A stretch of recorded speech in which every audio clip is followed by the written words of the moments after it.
अगली इलेक्शंस दिल्ली में है, तो दिल्ली में रहने वाले लोगों के लिए ये वीडियो सही में बहुत इंपॉर्टेंट है। पूरे देश में लाखों लोगों के नाम इसी तरीके से वोटर लिस्ट से काटे गए हैं और काटे जा रहे हैं।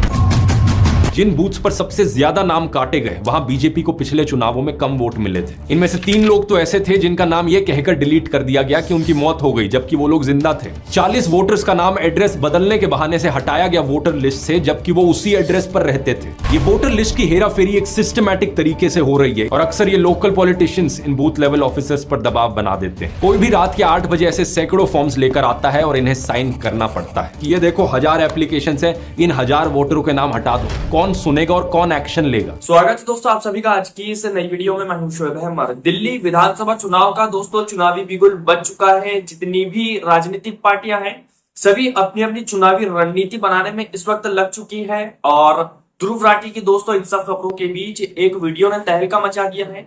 आप लोगों को बता दो दोस्तों कि दिल्ली विधानसभा चुनाव के लिए 5 फरवरी 2025 को वोटिंग होगी, जबकि उसके 3 दिन के बाद यानी 8 फरवरी 2025 को नतीजे आएंगे। दिल्ली विधानसभा चुनाव के रिजल्ट हम लोगों के सामने होंगे कि किसकी सरकार दिल्ली के अंदर बन रही है और कौन सत्ता से बेदखल हो रहा है। दोस्तों ध्रुव राठी ने चुनावी फ्रॉड पर एक बड़ी रिपोर्ट तैयार की है, जो कि आज आप लोगों के बीच में रखने वाला हूं। वीडियो को आखिर तक पूरा जरूर देखें, साथ ही साथ हमारे चैनल को जरूर सब्सक्राइब करें। दिल्ली विधानसभा चुनाव से जुड़ी हर छोटी बड़ी अपडेट देखने के लिए आप दिल्ली विधानसभा चुनाव से जुड़ी हर छोटी बड़ी अपडेट देखने के लिए आप हमारे डीएससी टीवी चैनल से जुड़ सकते हैं। दोस्तों ध्रुव राठी की वीडियो आप लोगों की स्क्रीन पर है। नमस्कार दोस्तों, 20 मई 2024 लोकसभा इलेक्शन का फेज 5 मुंबई में वोटिंग का दिन था। साउथ मुंबई की रहने वाली award winning documentary film maker Simantini Dhuru polling booth पहुंचती हैं वोट डालने के लिए। लेकिन जैसे ही इनकी बारी आती है वोट डालने की, इन्हें कहा जाता है कि ये वोट नहीं डाल सकती क्योंकि इनका नाम वोटर लिस्ट पर नहीं था। ये बड़ी हैरानी की बात थी क्योंकि कुछ ही महीने पहले 18 दिसंबर 2023 को ही इनको अपना नया वोटर कार्ड मिला था। ये कैसे हो सकता है? कारण पता करने के लिए ये इलेक्शन कमीशन के जोनल ऑफिस में जाती है। वहां एक ऑफिसर इनका नाम चेक करता है और कहता है कि हमारे हिसाब से तो आप मर चुकी हैं। इन्हें पता चलता है कि किसी केवल शाह नाम के आदमी ने इन्हें मुर्दा घोषित कर दिया और इनका नाम वोटर लिस्ट से हटवा दिया। इनको अपना नया वोटर कार्ड 18 दिसंबर को मिला था और इसके कुछ ही दिन बाद 2 जनवरी 2024 को केवल शाह ने इसके लिए एप्लीकेशन दी थी कि ये मर चुकी हैं। इस एप्लीकेशन फाइल होने के सिर्फ 7 दिन के अंदर ही 9 जनवरी को इलेक्शन कमीशन ने इनका नाम वोटर लिस्ट से डिलीट कर दिया, बिना कोई प्रॉपर प्रोसीजर फॉलो किए हुए। इन्होंने सवाल उठाया कि बिना डेथ सर्टिफिकेट के इनका नाम कैसे काटा जा सकता है। कमाल की बात तो ये थी कि ये जो केवल शाह नाम का आदमी था, ये कौन था ये कोई नहीं जानता। ये भी नहीं पता कि ये असली में कोई आदमी था भी या सिर्फ एक फर्जी नाम जो फॉर्म्स पर लिखा गया था। इसने अपना एड्रेस मालाबार हिल्स का दिया हुआ था, लेकिन कौन सी सड़क थी, कौन सा बिल्डिंग नंबर था, कुछ नहीं बताया गया था। इसने अपना मोबाइल नंबर तक भी नहीं दिया था, जबकि रूल्स के अनुसार मोबाइल नंबर देना मैंडेटरी था। सबसे शॉकिंग चीज तो यहां यह है दोस्तों कि सिमंतिनी धुरू का केस अकेला नहीं है।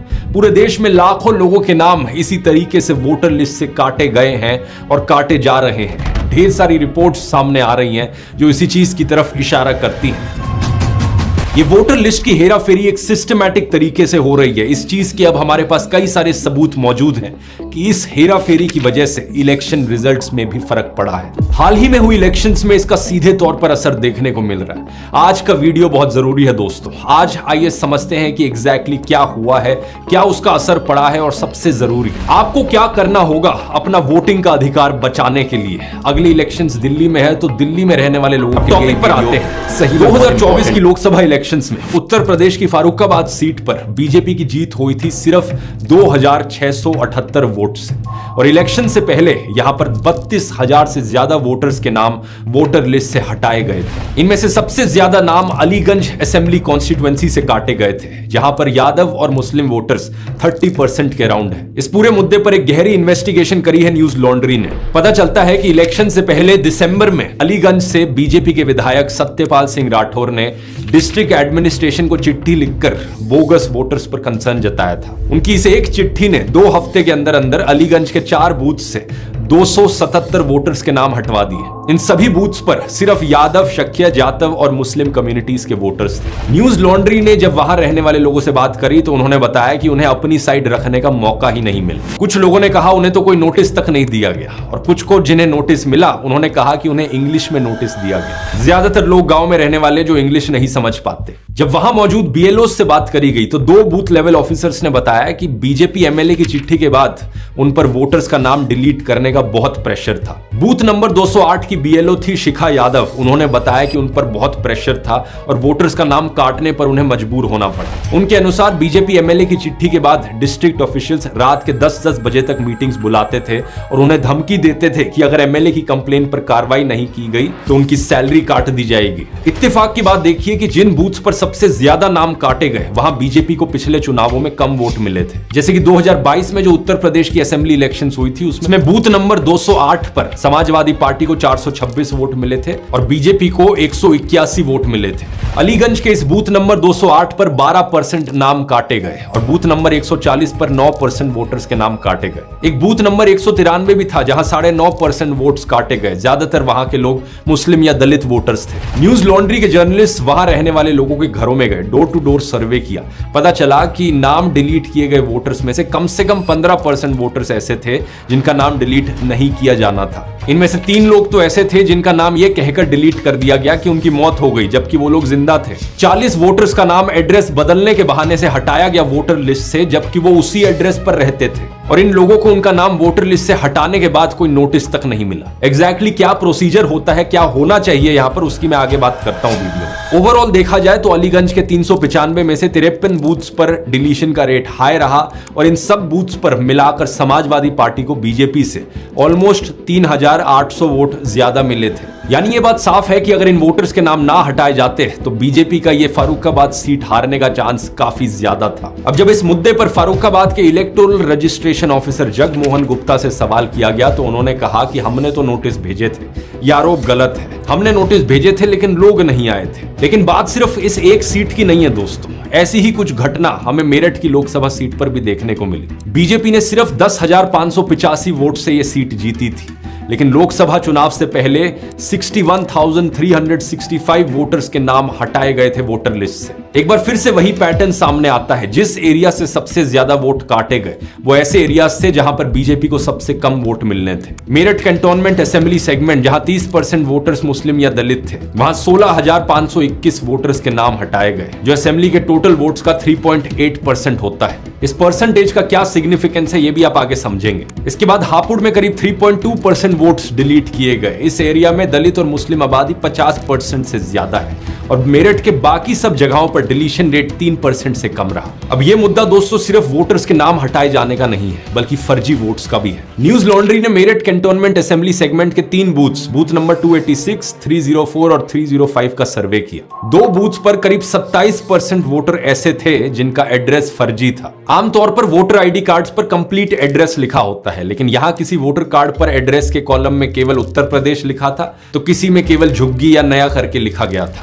बूथ नंबर 305 पर 240 वोटर्स ने अपना एड्रेस आरएचए कॉलोनी डाला हुआ था, लेकिन ऐसी कोई कॉलोनी वहां पर है ही नहीं। यहां के पोस्टमैन विकास चौधरी ने भी बताया कि हजारों नए वोटर कार्ड्स उन्हें फेंकने पड़े क्योंकि उनका एड्रेस ही नहीं मिला। बूथ लेवल ऑफिसर्स का कहना है कि हर साल इन फेक वोटर्स का नाम डिलीट करने की रिक्वेस्ट आती है, लेकिन डिस्ट्रिक्ट एडमिनिस्ट्रेशन ऐसा करने से मना कर देता है। एक और इत्तेफाक की बात देखिए, पिछली इलेक्शंस में इन तीनों बूथ्स पर ज्यादातर वोट्स सिर्फ बीजेपी को मिले थे। बूथ नंबर 304 की बीएलओ पूनम अग्रवाल ने कहा कि लोकसभा चुनाव से पहले डिस्ट्रिक्ट ऑफिशियल्स ने उन्हें नए वोटर्स के रजिस्ट्रेशन वाले फॉर्म 6 पर बल्क में साइन करने का ऑर्डर दिया। उन्होंने कुछ ही दिनों के अंदर 1800 से ज्यादा फॉर्म्स पर साइन किया, जिसके बाद इन नए वोटर्स का नाम वोटिंग लिस्ट में डाल दिया गया। यह भी करना रूल्स के खिलाफ है। पूनम का कहना है कि पहले वो फॉर्म 6 पर साइन करने से पहले प्रॉपर वेरिफिकेशन करती थी कि ये कौन है वोटर, सही एड्रेस डाला है, फॉर्म सही से भरा है कि नहीं। लेकिन इन वोटर्स के लिए उन्होंने ऐसा नहीं किया क्योंकि ऊपर से ऑर्डर्स आए थे। कोई भी रात के 8 बजे ऐसे सैकड़ों फॉर्म्स लेकर आता है और इन्हें साइन करना पड़ता है। इन्होंने कहा कि ये इस डर में है कि अगर इन्होंने साइन नहीं किया तो मुसीबत में पड़ सकती है। ये फर्जीवाड़ा किस तरीके से हो रहा है इसका अंदाजा आप इस बात से लगा सकते हैं कि बूथ नंबर 286 पर 48 वोटर्स ऐसे हैं जिन्होंने अपना एड्रेस शिवाजी कॉलोनी का हाउस नंबर 22 लिख रखा है। एक ही घर के 48 वोटर्स लेकिन सिर्फ एक ही महिला है इनमें से। बूथ नंबर 305 के बीएलओ मयंक तोमर कहते हैं कि कई बार वो देखते हैं कि पंजाब का कोई अनजान व्यक्ति आकर उनके बूथ पर वोट डाल रहा है। और सुनिए, बूथ नंबर 304 पर 2017 में जो उत्तर प्रदेश में असेंबली इलेक्शंस हुई थी उसमें सिर्फ 1.6% वोटिंग हुई थी इस बूथ पर, लेकिन 2022 में जो असेंबली इलेक्शंस हुई अचानक से 43% वोटिंग हो, मतलब 5 सालों के अंदर अंदर वोटिंग परसेंटेज 1.6% से बढ़कर 43% पर चला गया। ऐसे कैसे हो सकता है? Former chief election commissioner SY Qureshi का भी कहना है कि अगर यहां ऐसा हुआ है तो इसका मतलब कुछ गलत हो रहा है। ये सारी घटनाएं सिर्फ उत्तर प्रदेश तक सीमित नहीं है। न्यूज लॉन्ड्री के अलावा scroll.in ने भी अपनी इन्वेस्टिगेशन करी। इस रिपोर्ट को देखिए। 2024 के ही लोकसभा चुनावों में दिल्ली के खजूरी खास एरिया में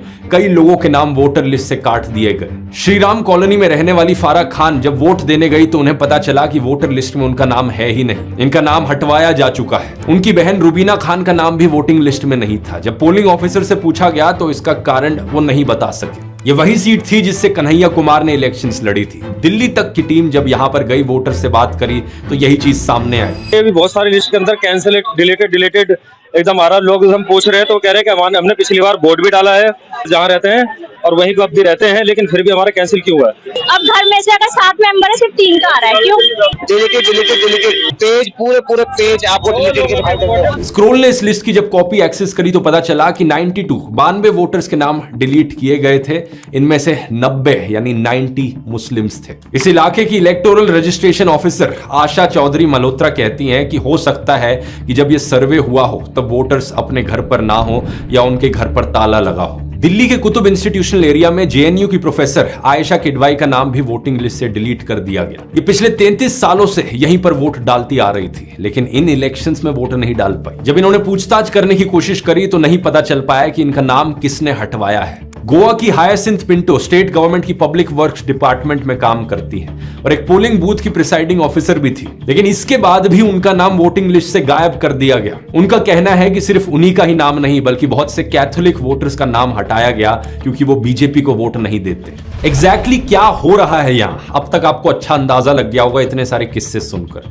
अब आइए प्रोसीजर को समझते हैं कि क्या होना चाहिए। एक्चुअली अगर वोटर लिस्ट में किसी का नाम ऐड करना है या डिलीट करना है तो इसका क्या प्रोसेस होता है। किसी भी चुनाव से पहले इलेक्शन कमीशन एक डिटेल्ड स्पेशल समरी रिवीजन करता है और नए वोट्स ऐड और रिमूव करके वोटर लिस्ट को अपडेट करता है। इस प्रोसेस में सबसे इंपॉर्टेंट रोल होता है बूथ लेवल ऑफिसर्स का, जिन्हें शॉर्ट में बीएलओस कहा जाता है। ये बीएलओस घर घर जाकर वोटर्स का वेरिफिकेशन करते हैं कि सही में इस घर में कोई रह रहा है कि नहीं रह रहा, अभी भी वो जिंदा है कि नहीं, उनका नाम वोटर लिस्ट पे आना चाहिए या नहीं। आमतौर पर यह प्रोसेस अगस्त के महीने में शुरू होता है और अक्टूबर में वोटर लिस्ट का पहला ड्राफ्ट पब्लिश किया जाता है। जैसे दिल्ली में जल्द ही असेंबली इलेक्शंस होने वाले हैं तो इसके लिए 20 अगस्त 2024 को यह प्रोसेस शुरू हुआ। 18 अक्टूबर तक ये चला और 29 अक्टूबर को ड्राफ्ट इलेक्टोरल रोल पब्लिश कर दिया गया। ये एक फर्स्ट ड्राफ्ट की तरह होता है। इस पर ऑब्जेक्शंस उठा सकती हैं पॉलिटिकल पार्टीज और जनता। 30 से 45 दिन का समय दिया जाता है जनता और पॉलिटिकल पार्टीज को ऑब्जेक्शंस के लिए। दिल्ली में ये समय 29 अक्टूबर से लेकर 28 नवंबर तक का दिया गया। फिर 24 दिसंबर तक इन ऑब्जेक्शंस को रिव्यू किया गया और 6 जनवरी 2025 को दिल्ली की फाइनल वोटर लिस्ट पब्लिश कर दी गई। ये जो बीच का प्रोसेस है ऑब्जेक्शंस रेज करने का, अगर इस लिस्ट में कुछ भी अपडेट करना हो तो फॉर्म्स भरकर किया जाता है। अगर किसी को अपना नाम वोटर लिस्ट में ऐड करना है तो उसके लिए फॉर्म 6 भरना होता है। अगर वोटर लिस्ट में किसी नाम के होने पर ऑब्जेक्शन है और नाम को डिलीट कराना है तो उसके लिए फॉर्म 7 भरना होता है। अगर दोस्तों, किस तरीके से चुनाव के अंदर फर्जीवाड़ा चल रहा है, कैसे वोटर्स के नाम काटे जा रहे हैं वोटर लिस्ट से, जहां पर भारतीय जनता पार्टी को कम वोट मिलते हैं उस इलाके से जो है तो वोटर्स के नाम लिस्ट से काट दिए जा रहे हैं। फर्जीवाड़ा इस कदर दोस्तों चुनाव के अंदर बढ़ चुका है।